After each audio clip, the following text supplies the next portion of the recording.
부등식 첫 번째 시간입니다. 첫 번째 시간엔 가장 기본적인 부등식의 성질 및 부등식의 사칙 연산에 대한 얘기를 해볼까 합니다. 자, 부등식의 성질이 뭐 한 4가지 정도가 있는데요. 이게 어려운 게 아니라 이미 다 우리가 알고 있는 겁니다. 그래서 알고 있는 내용 범위 내에서 한번 정리한다 이렇게 보시면 될 것 같아요. 자, 첫 번째가 뭐냐 하면 이거죠. A가 B보다 크고 B가 C보다 크면 우리가 알 수 있는 건 A는 C보다 크다라는 겁니다. 뭐 더 이상 설명이 필요 없는 당연한 얘기겠죠. 그 다음 봐. A가 B보다 크면 봐. A에다가 플러스 C 한 놈이 B에다가 플러스 C 한 놈보다는 크겠죠. 그죠? 그런데 A에서 마이너스 C 한 놈도 B에서 마이너스 C 한 놈보다는 크다라는 겁니다. 따라서 C는 양음에 관계없이 A 플러스 마이너스 C가 B 플러스 마이너스 C보다는 크다 이렇게 되는 거겠죠. 물론 복부호 동순입니다. 그래서 플러스는 플러스끼리 마이너스는 마이너스끼리 성립한다 이렇게 보시면 될 것 같아요. 뭐 이것도 큰 설명 필요 없겠죠? 그 다음 이것도 여러분이 다 알고 있는 겁니다. A가 B보다 크고 C가 양수라면 당연히 A에다가 C를 곱한 놈이 B에다가 누구를 곱한 놈? C를 곱한 놈보다는 어떻겠어? 크겠죠. 그럼 네 번째는 뻔할 뻔짜네요. A가 B보다 클 때 C가 음수라면 당연히 AC와 BC도 부등호 방향이 바뀌게 됩니다. 요게 이제 기본적인 부등식의 성질이에요. 이 중에 모르고 있었던 게 있다면 여러분들은 중학교 때 공부를 열심히 안 한 거겠죠. 그래서 이건 그냥 이런 게 있다라는 것만 알고 넘어가겠습니다. 자, 그 다음 부등식의 사칙 연산이 있어요. 부등식의 사칙 연산인데 뭐 부등식끼리 뭘 사칙 연산을 하겠다는 거야? 이렇게 생각할 수가 있겠지만 예를 들면 이런 겁니다. 자, X라는 이놈의 범위가 실수해서 A보다 크고 B보다 작은 범위에 있고요. 그 다음에 Y라는 값의 범위가 C에서 D 사이, 즉 C보다 크고 D보다 작은 거 사이에 있을 때, 그죠? 예를 들면 X 플러스 Y의 범위는 어떻게 되겠느냐라는 겁니다. 이제 이런 걸 우리가 부등식의 사칙 연산이라고 부르는데, 그럼 생각을 해봐. X하고 Y를 더한 범위를 구하는 거니까 가장 큰 값이 나오기 위해서는 X도 뭐한 거? X도 큰 값, Y도 큰 값 이렇게 봐야 되는 거 아닌가? 그래서 얘는 아무리 커봤자 B 플러스 D보다는 작아야 된다라는 걸 볼 수가 있고요. 그 다음에 최소값을 구하려면 당연히 A도 제일 작은 값, C도 제일 작은 값을 봐야 될 거 아니야. 따라서 X 플러스 Y가 A 플러스 C보다는 크다. 요런 범위를 우리가 찾아낼 수 있게 되는 겁니다. 그렇죠? 이거야 뭐 여러분들 상식적으로 다 알 수 있을 겁니다. 됐지? 그러면 봐. 만약에 X-Y의 범위가 어디서부터 어디까지냐를 물었다면 어떻게 할 거냐 이거야. 자, 그러면 이때는 우리가 봐야 될 게 이겁니다. 일단 플러스의 범위를 구하는 걸 우리가 이미 배워서 알고 있기 때문에 이 마이너스 y라는 놈을 x에 더한다라고 생각하면 x 빼기 y의 범위가 나오겠네. 그래서 일단 마이너스 y의 범위를 구하는 겁니다. 자, 그러기 위해서는 y에다가 마이너스 1을 곱해줘야 되는데 아까 우리 부등식의 성질에서 음수를 양변에 곱할 때에는 부등호 방향이 바뀐다라고 했기 때문에 결과적으로 이렇게 써볼까요? 이 마이너스 y의 범위라는 것은 자, 부등호 방향이 바뀌니까 이쪽에 마이너스 c가 와야 되겠고요. 부등호 방향이 바뀌니까 이쪽에 마이너스 d가 와야 되겠네요. 그죠? 요렇게 우리가 쓸 수가 있습니다. 자, 그렇다면 봐. 이제 우리는 큰 놈은 큰 놈끼리 보라고 그랬잖아. 그럼 x는 제일 큰 놈이 b고요. 마이너스 y는 제일 큰 놈이 뭐기 때문에 마이너스 c이기 때문에 우리 요 놈의 최대값은 얼마? b 마이너스 c가 되는 것을 볼 수가 있습니다. 그렇죠?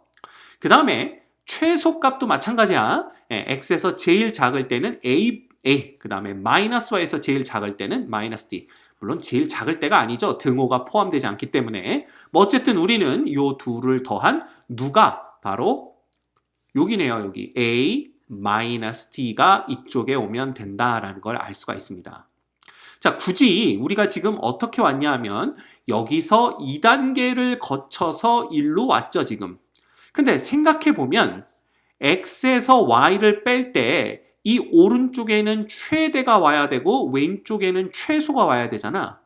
그럼 x 빼기 y의 최대는 당연히 x 제일 큰 값에서 y 제일 작은 값을 뺀 거다라는 걸 우리가 상식적으로 알 수가 있죠. 그쵸? 그 다음에 x 빼기 y가 가장 작으려면 x는 가장 작고 y는 가장 클 때 이 두 놈을 뺀 값이다 라는 걸 우리가 상식적으로 알 수가 있습니다.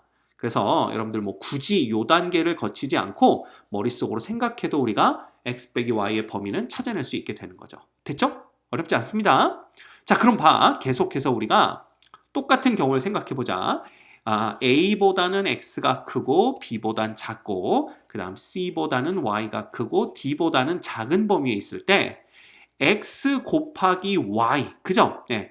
이것의 범위는 어떻게 되고 X 그 다음에 나누기 Y, 그냥 우리가 나누기 Y를 어떻게 써볼까?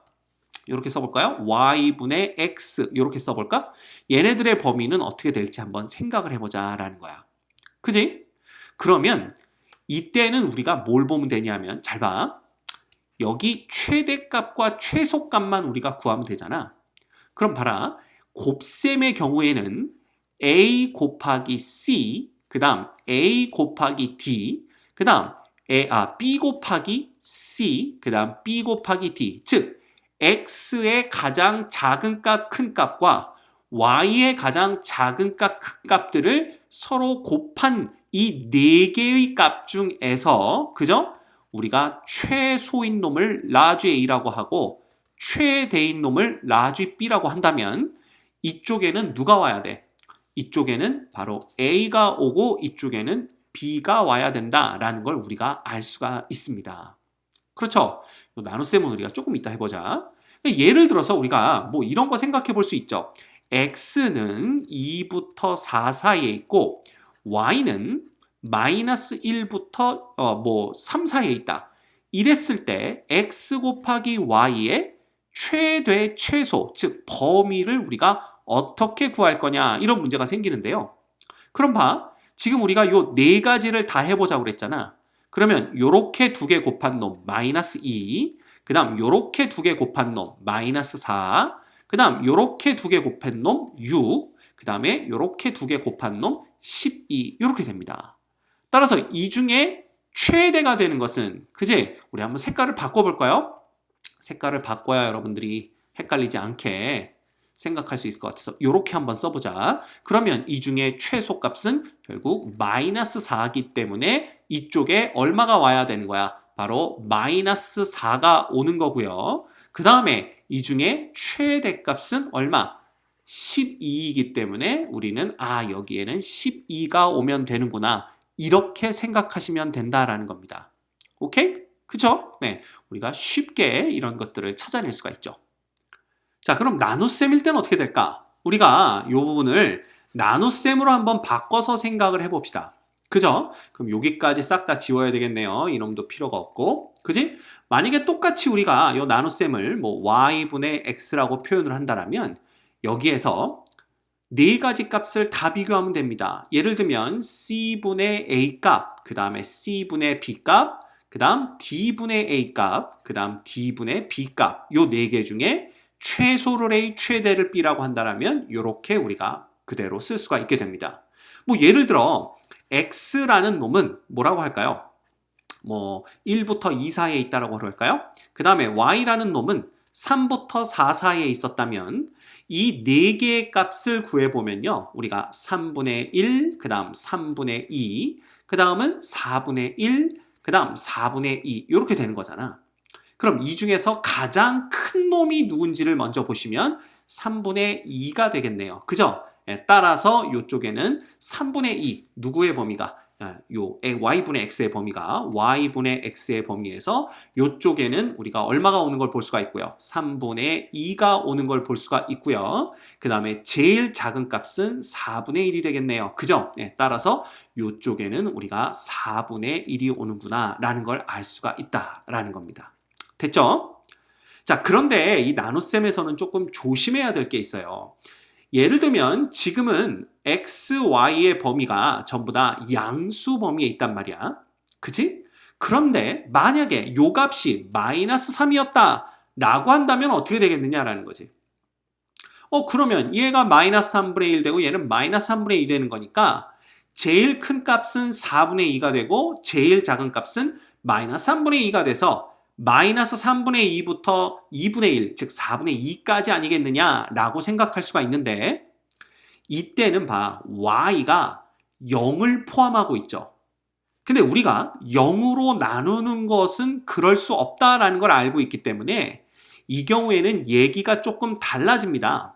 그죠? 근데 요 얘기는 우리가 수학 1에서 다룰 게 아니라 수학 2에서 다루게 될 거기 때문에 이 부분에 대해서는 지금은 여러분들이 신경 쓸 필요가 없다라는 거예요. 다만 y가 0의 값을 포함하고 있는 범위에 속해 있다면 그때는 최대값 혹은 최소값을 우리가 정확하게 구해낼 수 없다라는 것 정도만 여러분이 알고 계시면 될 것 같습니다. 따라서 문제에서는 수학 1에서 문제가 등장할 경우에는 이렇게 y의 범위가 0을 포함하는 범위가 아닌 경우만 문제에 나오게 되겠죠. 그래서 여러분들은 신경 쓸 필요 없이 이 곱셈까지만 제대로 알고 있으면 아마 문제 푸는 데는 큰 지장은 없을 거라고 생각을 합니다.